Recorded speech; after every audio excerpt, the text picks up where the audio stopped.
Getting in sync with your market. What we need to know for our game plan.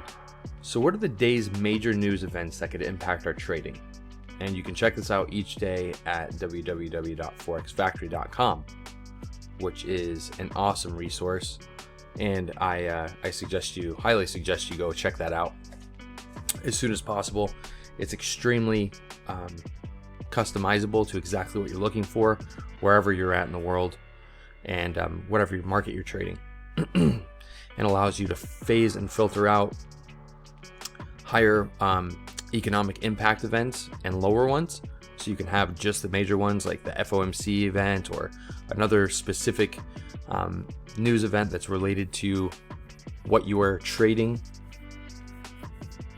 And again, its impact. So if you're trading the oil markets, then the oil report that comes out is going to be extremely important to you. Also, again, like the Fed funds rate.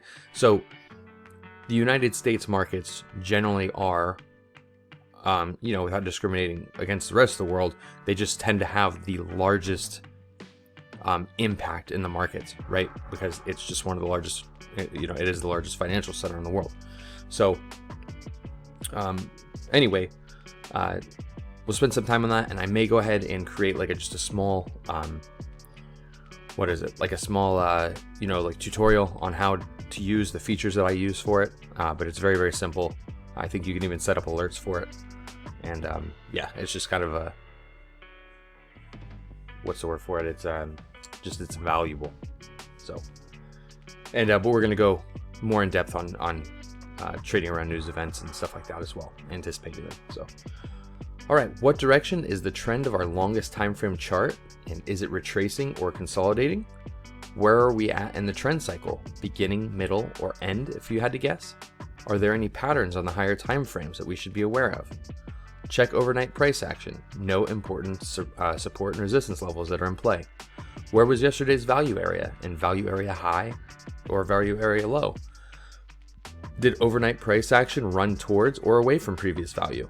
If it looks like the market has had a solid run in either direction, look forward to reverse course. Focus on where we are at in the daily trend to adjust expectations, right? That's the mean reversion that we talked about. Are we in balance or out of balance? If in balance, where are the extremes? Note the next balance area.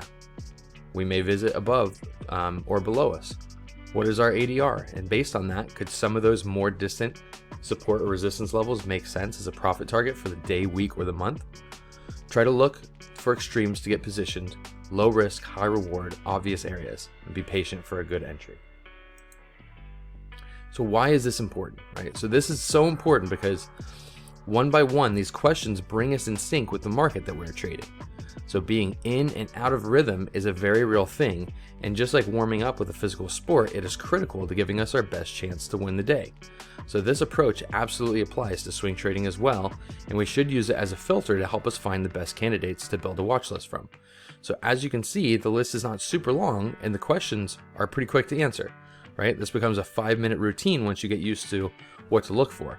Some days are super clear where everything is in alignment, and you can look at the charts and know exactly what you need to do. But most days are not like that. We need routines in place to help us consistently approach and execute like a well-oiled machine. And I can't emphasize this enough, how important this process is, and it should be tweaked by you over time to fit your exact needs. You should have already received a course worksheet that you can use to follow along, then edit as you go. And so I think that there will be a video to go along with this just so that you can see it for if you're a visual person like I am. But when you start breaking down those things, I can't overemphasize this enough.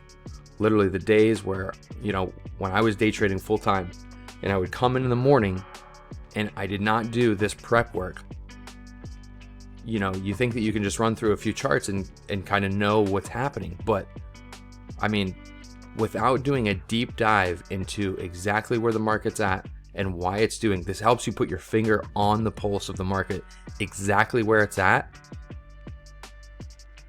and it helps you just know what to do. I don't know how to explain it more clear than that. That it's just, unless you do the work beforehand, you just won't feel in sync with what's happening. Like I said, most days. There's some days where it's just like, okay, cool. The market's like definitely already trending. It becomes that at that point, it's just like, okay, well, let's just find an entry. But most days are not like that. It's not that simple. And so you need to have, instead of having a plan for the days that are like, well, this day's pretty clear, so let's just go ahead and jump in. This day's not so clear. Let's go ahead and run through our checklist. Like, just check through the checklist every single day. It becomes a habit. You get quicker at doing it over time, and it's something that becomes automatic. It's one of those. It's like a best habit or standard of practice that a professional does that literally separates the best from the rest.